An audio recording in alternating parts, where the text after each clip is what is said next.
Folks, welcome back to the Armour All Summer Grill. Why don't we talk about the rookie performances in supercars this year? It ended really well for Simona de Silvestro on the streets of Newcastle. There were blemishes along the way, but in that neutral environment where everyone was going to a racetrack for the first time, I mean, she just seemed to revel across that weekend, didn't she?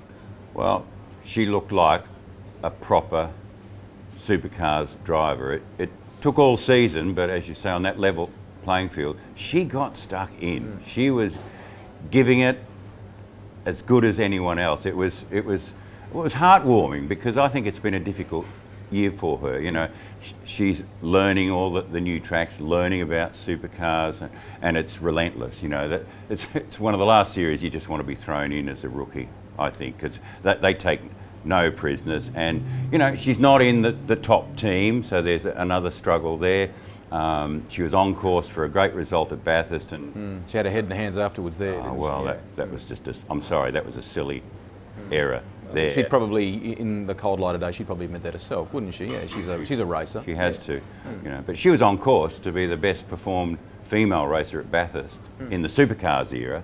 You know, and just as she was heading for, you know, the all-time best result, I think, in the opening race at Newcastle, until a bit of a miscue there. But on Sunday, you know, she looked every bit a supercars potential race winner, and that's exciting.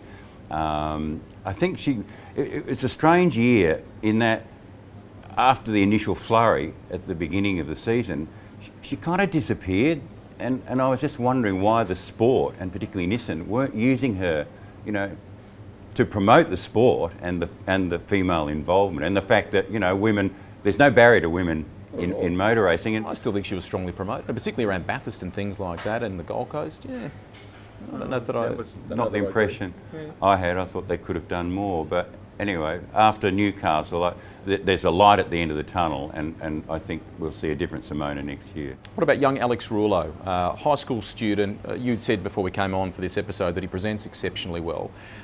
Was it a step too soon? I'm a big believer in coming through the ranks, and that maybe another year in Super 2, winning some races in Super 2 would have perhaps helped. Definitely, but I think he could have forecast that at the beginning, and certainly hindsight proves that. You're right, he is an amazingly mature young man in the way he presents himself, but he's still a kid, and he's being thrown in the deepest end. And you know, those guys out there, they put you through the washer, don't they? You know, there's no favours, and you know, and he was with a team that's, you know, let's be honest, you know, are struggling to get very far up the grid anyway, and you know, he largely kept out of trouble, and I think distinguished himself in the, you know, his sensible approach. But unfortunately, right at the end of the season, it came to nothing. You know, he's shown the door.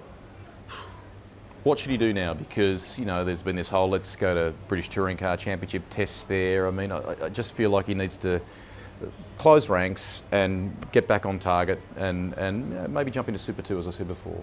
Oh, definitely. And he's battle hardened now, isn't he? He's going to create major mischief in Super 2, you know, with a competitive team. So from what he's learned by mixing it with the big boys, he's going to go in there, I would expect, if he does it. And he'll be, you know, he'd almost be the guy to beat, wouldn't he? And that's going to do his image a lot of good, his reputation, his self-confidence, and I see no downside. I really think he should stay here, give it another crack. You know, going off to the British Touring Car Championship may sound like a good idea, but you know, and that's a pretty competitive series, a lot more competitive than people give it credit for. But it's still, you know, to achieve there is nothing like if you can make it in supercars here. Each week, Armour All will be giving away the Ultimate Summer Essentials Pack. The pack comprises a range of products to keep your car looking like new, including new Armour All Wash and Wax Wipes, Armour All Wax Wipes, as well as Armour All Cleaning Wipes, Glass Wipes, Protectant Wipes, and an Armour All Towel. You can also win an Armour All Esky Bucket. To enter the draw, subscribe to speedcafe.com below this video for your chance to win. It's that easy. Catch another edition of the Armour All Summer Grill tomorrow.